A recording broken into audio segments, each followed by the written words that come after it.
9 ساڵە چاوەڕوانی ئەوەیە ببێتە پارێزگای ژمارە 19ی عێراق. لە ساڵی 2014ەوە چوارەم پارێزگای هەرێمی کوردستانە.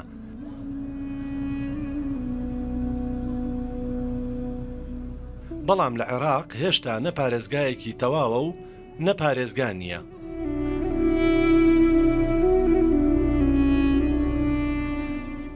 دەمەوێ بە شاری خۆشەویستی هەڵەبجە ڕابگەینم کە بڕیاری حکوومەتی هەرێمی کوردستان دەردەچێ بەوەی کە هەڵەبجە دەبێتە چوارەمین پارێزگای سنووری ئیدارەی هەرێمی کوردستان.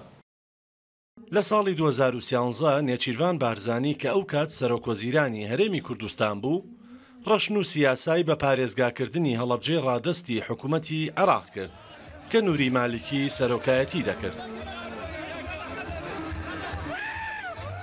ئەم پیاوە لە سەردەمی حکوومەتی ئەو کاتی عێراق تاوتوێی بە پارێزگاکردنی هەڵەبجەی دەکرد.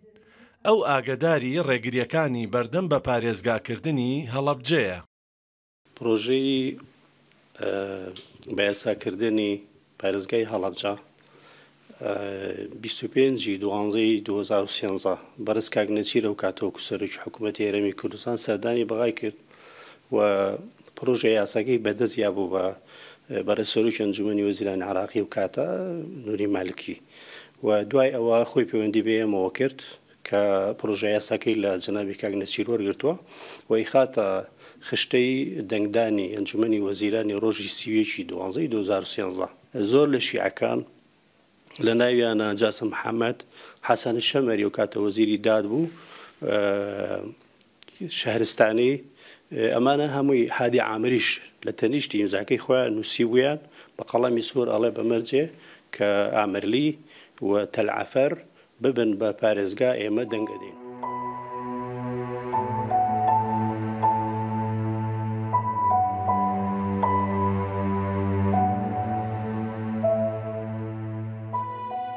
ئەنجومەنی وەزیرانی عێراق لە کۆبوونەوەی ژمارە 54 خۆی لە 31/12/2013 بڕیاری ژمارە 568 تایبەت بە دامەزراندنی پارێزگای هەڵەبجەی دەرکرد.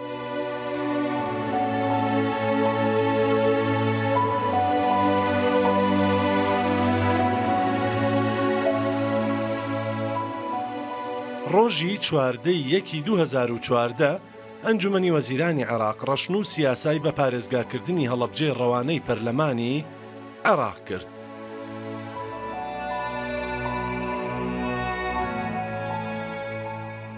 تۆرهان موفتی وەزیری ئەو کاتی دەوڵەت بۆ کاروباری پارێزگاکانی عێراق بە ڕووداوی گوت بڕیاری سیاسی نەیهێشت هەڵەبجە بکرێت بە پارێزگا. ئەو پێی وایە ناکۆکیەکانی سوننە و شیعە لە پەرلەمانی عێراق لە ساڵی 2014 وای کرد ڕەشنووسەکەی حکوومەت پەسەند نەکرێت و هەڵەبجەش نەکرێتە پارێزگا.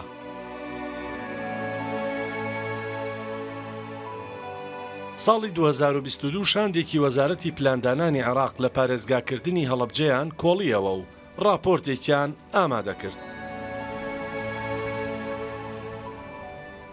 پارێزگاری هەڵەبجەش باز لە هەبوونی مەرجەکانی هەڵەبجە بۆ بوونە پارێزگا دەکات. کۆمەڵێ پرانسیبەیە بۆ پارێزگایی بوون. ئەڵێ هەچ ئەو پرانسیبانە خاڵی لەسرە ئەگەر بگاتە 300 خاڵ ئەو شوێنە لە ڕووی دیموگرافی و لە ڕووی جوگرافیەوە ئەبێ پارێزگا بێ. بۆ نمونە لە هەڵەبجە ئایا زانکۆ هەیە؟ بەڵێ لە شاری هەڵەبجە زانکۆ هەیە، ئەمە خاڵە. ئایا ئەو هەڵەبجە و سیارانەی ئەو ڕێگەی بەسێ بە شارێکی ترەوە یەکساییدە یا دووساییدە؟ بەڵێ دووساییدە، خاڵە. ئایا هەڵەبجە مەنافیسی حودودی هەیە؟ بەڵێ هەیەتی. ئایا لە هەڵەبجە ئاو ڕووبار دەریاچە هەیە؟ بەڵێ هەیەتی.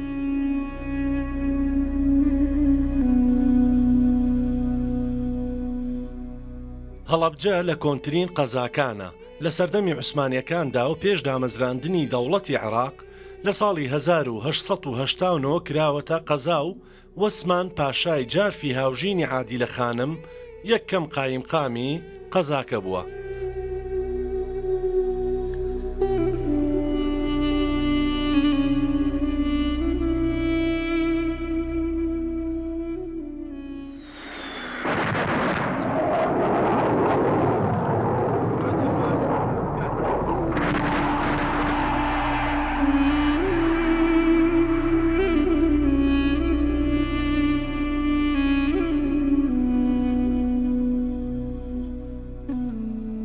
شارەکە لە ئاداری 1970 لەلایەن حکومەتی ئەو کاتی عێراقەوە بەچەکی کیمیایی بردومان کرا. بەهۆیەوە نزیکەی 5,000 کەس شەهید بوون و 2 هێندەش بریندار بوون.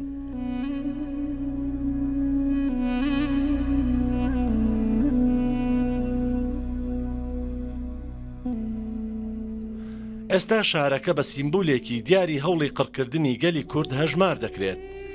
ئەوەش ناوبانگی هەڵەبجەی بردووەتە ئەو پەڕی دنیا.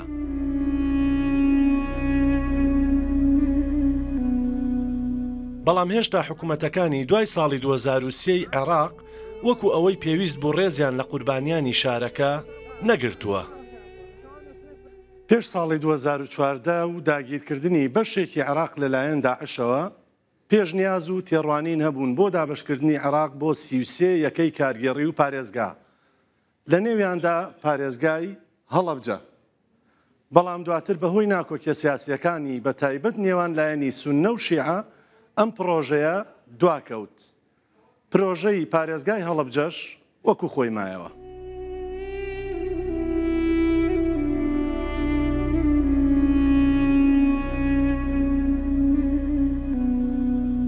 ماوەی 20 ساڵ دەبێت هیچ پارێزگایەکی نوێ لە عێراق دروست نەکراوە. لە کاتێکدا بەراورد بە ساڵی 2003 ژمارەی دانیشتوانی عێراق بە ڕێژەی 40% زیادی کردووە و لە 25 ملیۆنەوە بووە 42 ملیۆن کەس. دانیشتوانی هەرێمی کوردستانیش بە ڕێژەی 27% زیادی کردووە و لە 4 ملیۆن و 800 هزار کەسەوە بۆتە زیاتر لە 6 ملیۆن و 400 هزار کەس.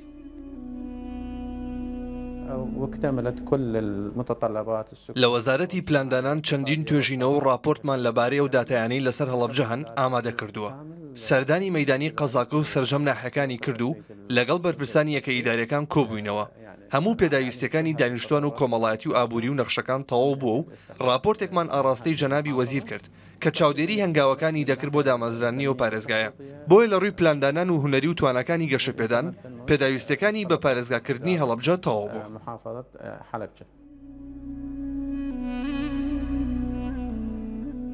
لە دوای ساڵی 2023ەوە بڕیار بوو لە 8 پارێزگای عێراق ژمارەیەک پارێزگای دیکە دروست بکرێن. تەنیا هەڵەبجە و تەلەحفەر ڕەشن و سیاسایان لەلایەن ئەنجومەنی وەزیرانەوە بۆ ئامادە کرا.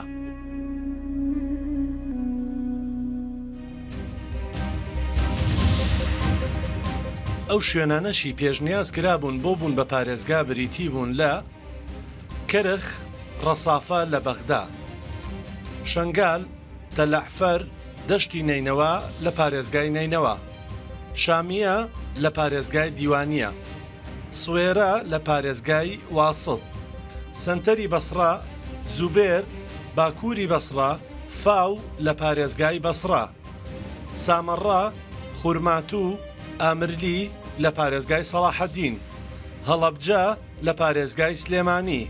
هەروەها پێشنیاز کرابوو فەلوجە لە پارێزگای ئەمبار بکرێتە پارێزگا.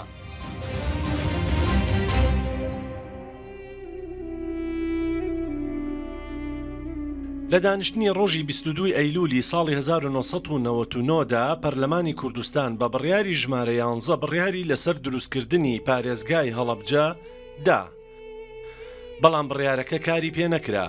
هەرچەندە لە ساڵی 2014 هەڵەبجە لە هەرێمی کوردستان پارێزگایە، بەڵام هێشتا زۆر کەم و کورتی پارێزگایەکی هەیە.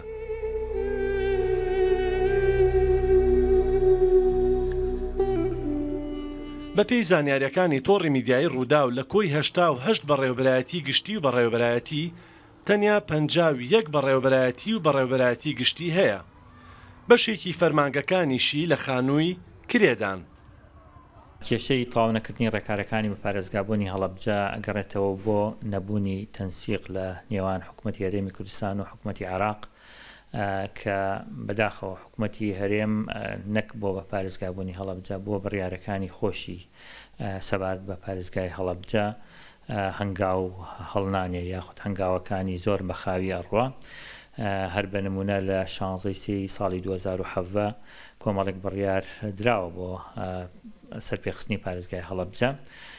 یەک لەوانە کە پێویستە حکوومەتی هەرێمی کوردستان وەزیری ناوخۆ ئاڕاستەی حکوومەتی عێراق سەردانی ئەوێ بکات بۆ تاواکردنی ڕێکارەکانی پارێزگابوونی هەڵەبجە بەڵام لەو ساتە وەختەوە بۆ ئێستا تەنها بۆ جارێکیش وەفتێکی حکوومەتی هەرێمی کوردستان سەردانی بەغدای نەکردووە بۆ ئەوەی کە ئەو ڕێگریانەی کە هەیە تەواو بکرێت لە بەغداوە بەرامبەر بە پارێزگابوونی هەڵەبجە. ئێستا جارێکی دیکە هەوڵەکان بۆ بە پارێزگاکردنی هەڵەبجە دەستیان پێکردوتەوە.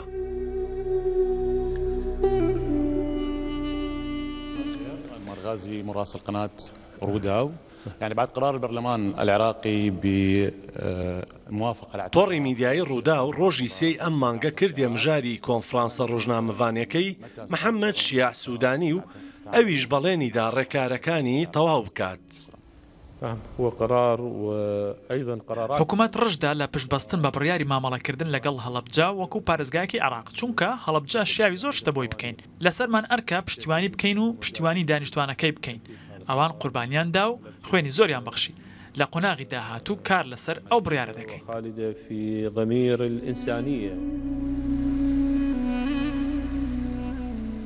هەرچەندە لە ڕووی یاساییەوە هیچ دەقێکی ڕوون لە دەستور و یاساکار پێکراوەکانی عێراق بۆ دروستکردنی پارێزگای نوێ لە عێراق نییە، بەڵام بە پێی مادەکانی 61 و 80 دەستوری عێراق سەرۆکۆمار و سەرۆکۆزیرانی عێراق دەتوانن لە ڕێگەی ڕەشنووسی یاساوە ئەو کارە بۆ هەڵەبجە بکەن. پارێزگای هەڵەبجە شێوازێکی زۆر قەتیسی هەیە، شێوازێک کە هەیە داخراوە بە ڕووی پارێزگاکانێکەیە، شێوازێکە کە پارێزگای هەڵەبجە بە تەنها ماوەتەوە تا ئێستا هیچ دەستێکی هاوکاری بۆ نەکراوە، بۆیە پێویستە کات ئەم قەتیسبوونە لە هەڵەبجە نەمێنێت بتوانرێت ئەم کۆمەڵێک دەرگای بۆ بکرێتەوە ببەسرێتەوە بەو ناوچانەی کە هەیە بتوانرێت ئەو ناوچە سنووریانەی لێ بکرێتەوە بە شێوازێکی ڕسمی ئەو دەواازانە بە شێوازێکی باش بکرێتەوە ئەو پردانە تەواو بکرێتەوە پارێزگای هەڵەبجە لەم بوون تەواو نەجاتی بێت بۆ ئەوی لە داهاتووە هەم گەنجەکانی ئەم شارە بێ ئیش نەبن و هەم حکوومەتی هەرێم داهاتێکی ئابووری زۆر باشی هەم لە ڕووی کشت و کاڵی و هەم لە ڕووی گەشتیاری و هەم لە ڕووی بازرگانیەوە دەستکەوێت.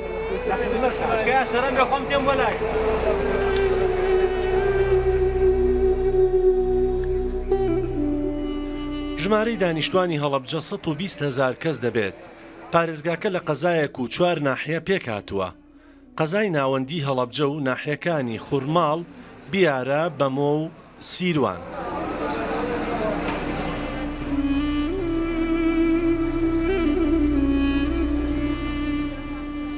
لە سنووری هەڵەبجە جگە لە سامانی سروشتی وەکو نەوت و گاز، 2 دەواازەی نافەرمی سنووری لەگەڵ ئێراندا هەیە کە دەواازەکانی شوشمێ و پشتەن. هەروەها 45 سەیرانگە و شوێنی گەشتیاری تێدایە.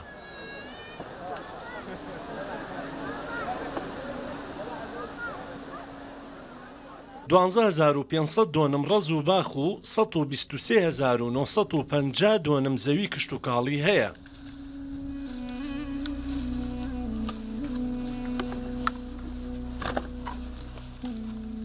بەڵام لە ڕووی خزمەتگوزاری و وەبەرهێنان و کارکردنەوە هێشتا کێشەی هەیە.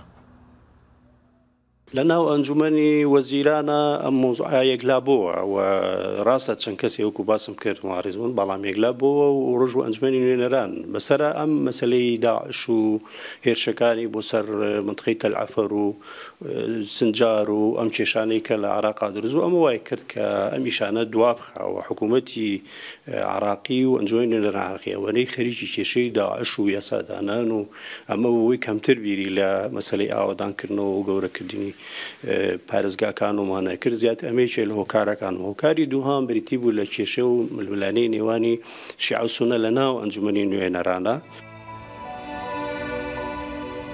هەموو ڕێوشوێنەکانی بە پارێزگاکردنی هەڵەبجە لەلایەن وەزارەتی پلاندانانی عێراقەوە تەواو بوون. چاوەڕێیە حکوومەت بینێرێت بۆ ئەنجومەنی نوێنەران. بەڵام ئامادەکردنی ڕەشنووس سیاسایەکی نوێ لەلایەن سەرۆکۆماری عێراق و ناردنی بۆ ئەنجومەنی نوێنەران دەکرێت یەکێک لە بژارەکان بێت بۆ زیندووکردنەوە و بە پارێزگاکردنی هەڵەبجە.